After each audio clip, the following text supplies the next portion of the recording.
রাষ্ট্র সংস্কারে সংস্কার কমিশনগুলোর দেওয়া আরও 246টি সুপারিশকে বাস্তবায়নের জন্য বেছে নেওয়া হয়েছে বলে জানিয়েছেন প্রধান উপদেষ্টার প্রেস সচিব শফিকুল আলম।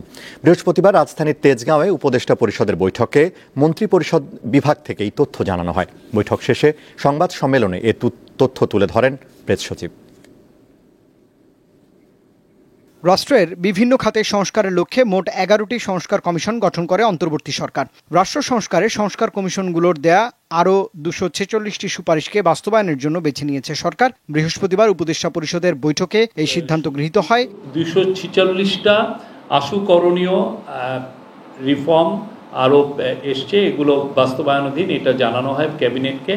মোট হচ্ছে তাহলে দাঁড়ানো হলো 367টা। 367টার মধ্যে 37টি অলরেডি বাস্তবায়িত হয়েছে।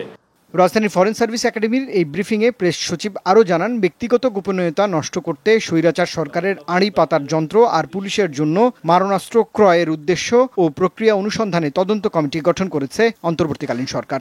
আমাদের এই কমিটি পুরো আড়ি পাতার যে ইনফ্রাস্ট্রাকচার সেটা নিয়ে কাজ করছে। তারাই এই ইনফ্রাস্ট্রাকচার নিয়ে এটা কিভাবে আনলফুলি কি কাজ হচ্ছে এটা আগে ওনারা এই পুরো বিষয়টি নিয়ে খতিয়ে দেখুক। তিনি জানান, মালয়েশিয়ায় শ্রমিকরা যেসব সামাজিক সুরক্ষা সুবিধা পায়, বাংলাদেশি শ্রমিকরাও এখন থেকেই একই সুবিধা সেই দেশে পাবেন। বলেন অধ্যাপক ইউনুসের মালয়েশিয়া সফর খুবই ফলপ্রসূ হয়েছে।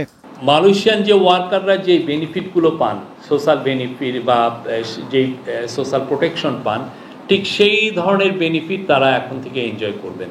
শফিকুল আলম বলেন, দ্রুত মালয়েশিয়ার সঙ্গে ফ্রি ট্রেড এগ্রিমেন্ট করবে সরকার। বাংলাদেশের প্রতি তাদের যে ইন্টারেস্টটা বাড়বে। রুবায়েত হাসান, দীপ্ত সংবাদ, ঢাকা।